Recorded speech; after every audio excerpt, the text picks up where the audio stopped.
Katihar police ने दिखाई है जबरदस्त फुर्ती। नगर थाना क्षेत्र के गामी टोला में बंद पड़े घर में हुई चोरी का पर्दाफाश कर 4 चोरों को गिरफ्तार कर लिया गया है। नगर थाना क्षेत्र के शुभम जायसवाल के बंद पड़े घर में चोरों ने मौका पाकर ताले तोड़े और सोना चांदी के जेवरात समेत नकदी पर हाथ साफ कर दिया। वारदात के बाद पुलिस ने टेक्निकल टीम की मदद से जांच शुरू की और बंटी खान, मोहम्मद मुशाहिद, शबाना खातून और सोनार सोहन कुमार को पकड़ लिया है। पुलिस जब आरोपियों के ठिकाने पर पहुंची तो वहां बरामद हुआ भारी मात्रा में सामान, सोने चांदी के गहने, आभूषण बनाने वाले औजार, गहना गलाने की मशीन, इलेक्ट्रॉनिक तराजू और कैश भी। एएसपी अभिजीत सिंह ने बताया कि चारों आरोपी आपस में जुड़े थे। चोरी के कड़ियों को जोड़ने के बाद 4 आरोपियों को गिरफ्तार कर लिया गया है। देखिए, गामी टोला के रहने वाले शुभम कुमार अपने पिताजी के इलाज कराने के लिए दिवाली के दिन सिलीगुड़ी गए हुए थे। आनंद फानन में उन्होंने अपने घर को बंद कर दिया, के दरवाजे बंद किए थे, लेकिन एक गेट खुला रह गया था। जब वो लौट कर आते हैं 2-3 दिन बाद तो पता चलता है कि उनके घर में चोरी हो गई थी। उसकी सूचना नगर थाना को दी जाती है। हमारी थाना की पूरी दलबल के साथ मैं भी वहाँ पे घटनास्थल पे जाता हूँ और डॉग स्क्वाड और फॉरेंसिक की भी टीम वहाँ बुलाई जाती है।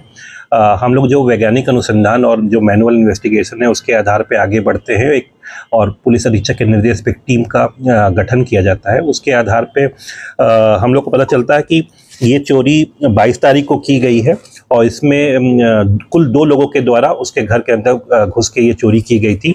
उन 2 लोगों को हम लोग अपने आइडेंटिफाई करने के बाद उसमें एक व्यक्ति जिसका नाम बंटी खान था, जो कि सत्संग मंदिर बैगना का रहने वाला है, उसको गिरफ्तार करते हैं। उसके पास से उसके जब हम लोग पूछताछ करते हैं तो उसके दूसरे साथी जिसका नाम है मुशाहिद, जो कि रामपाड़ा का रहने वाला है, उसका नाम बताता है, उसकी भी गिरफ्तारी की जाती है। मुशाहिद के निशानदेही पे उसने छुपा के कुछ सोने और चांदी का आभूषण रखा गया था, जिसको हम लोग बरामदगी करते हैं।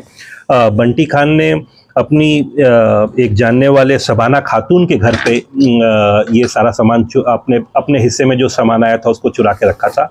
शबाना खातून को भी गिरफ्तार किया जाता है। उसकी निशानदेही पे जो चोरी का सामान छुपाया गया था उस सब चीज़ों को भी बरामद किया जाता है।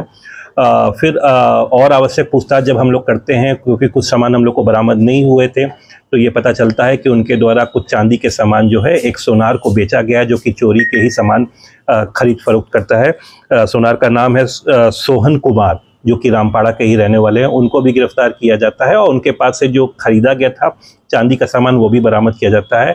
कुल जैसा बताया जाता है कुछ धनराशि भी उनके घर से चोरी की गई थी, उसमें से 10,000 धनराशि भी बरामद की जाती है। तो अभी तक जो पूछताछ के आधार पर जो बरामदगी हुई है उसमें सोने चांदी के आभूषण, सोना को गलाने के लिए जो उपकरण यूज़ किया जाता है उसकी बरामदगी की जाती है। इलेक्ट्रॉनिक तराजू बरामद किया जाता है। 10,000 रुपये बरामद किया जाता है एवं 2 मोबाइल फ़ोन इन लोगों के पास बरामद किया गया है। सभी बरामद सामान को विधिवत जब्त कर लिया गया है और इन लोगों से आवश्यक पूछताछ करके इनको न्यायिक परीक्षा में भेजा गया। आपको पता है कि दिवाली के दिन पे चूंकि उन्होंने अपना लाइट वाइट सब बंद कर दिया था और ये बगल के ही मोहल्ले के रहने वाले हैं, तो इन लोगों को लगा कि घर में कोई नहीं है, इसलिए ये लोग घुस के ये चोरी किए।